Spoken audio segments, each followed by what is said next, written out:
রাধে রাধে বন্ধুরা, আজকে আমরা চলে যাচ্ছি দুর্গা মায়ের মূর্তি ফাইনাল করার জন্য। তো দেখো, আমরা দুর্গা মায়ের মূর্তি ফাইনাল করার জন্য চলে এসেছি। এখানে আমরা দুটো জায়গায় গেছিলাম, এখানে আমাদের দুর্গা মা অত পছন্দ হয়নি, তাই জন্য আমরা আরেকটা জায়গায় চলে গেছিলাম। এই জায়গাটা দুর্গা মা অনেক সুন্দর সুন্দর দুর্গা মা ছিল, তাই আমি তোমাদেরও দেখাচ্ছি। এই দেখো, এখানে একটা দুর্গা মা আছে, কি আরো আছে দুর্গা মা। আমি ওটার জন্য দেখো, এখানে আরো আছে দুর্গা মা। কে কে দুর্গা পূজা করো তোমরা কমেন্ট করো। আর আমাদের এখানে দুর্গা পুজো সব বছরই করা হয়, তাই জন্য আমরা এবারও দুর্গা পুজো করার জন্য মূর্তি সিলেক্ট করতে গেছিলাম। বাট হারবার আমরা যাই না মূর্তি সিলেক্ট করার জন্য, সব কমিটি ছেলেরা যায়। তো এবার আমরা মেয়েরাও গিয়েছিলাম মূর্তি সিলেক্ট করার জন্য। তো এত সুন্দর সুন্দর দুর্গা মায়ের মূর্তিগুলো ছিল। এখানে মনসা পুজোর জন্য পেন্ট করা আছে মনসা মায়ের মূর্তিটা। তা এখানের জন্য আমরা মূর্তি ফাইনাল করার পরে এখানে অনেক সুন্দর সুন্দর গণেশ ঠাকুরও ছিল, সেটা আমি তোমাদের দেখাচ্ছি।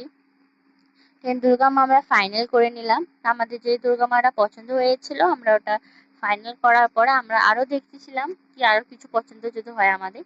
তো এই দেখো, এখানে কত সুন্দর সুন্দর গণ্য আছে, দেখো কি সুন্দর লাগছে দেখতে। অনেক সুন্দর সুন্দর গণ্য ছিল এখানে, দেখতে না মন শান্তি। এই দেখো কত সুন্দর সুন্দর গণ্য। এই দেখো আমি দেখাচ্ছি, এই দেখো কত সুন্দর একটা গণেশ, এই যে আরেকটা গণেশ, অনেকগুলো গণেশ ছিল। একদম লাইন টু লাইন এত সুন্দর সুন্দর গণেশ ছিল না, তোমরা দেখতে পারবা। আমার তো এত মন করছিল কি এবার গণেশ চতুর্থীতে আমিও করি গণেশ পুজোটা।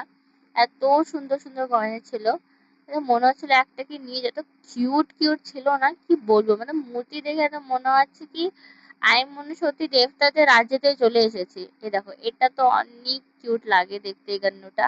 কত কিউট লাগছে বলো, কমেন্ট করে, এটা অনেক কিউট লাগছে না?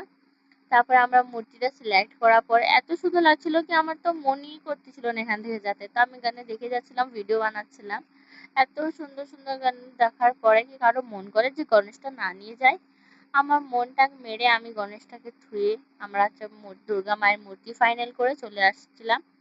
তো এত সুন্দর, তো আমি রাস্তাতে আসতে আসতে ভাবতেছিলাম কি এত সুন্দর সুন্দর গণেশ ছিল, একটা গণেশকে নিয়ে আসলেই পারতাম। তো ফাইনালি আমাদের মূর্তি সিলেক্ট করা হয়ে গেছে, তো আমরা এখন যাচ্ছি বাড়ি।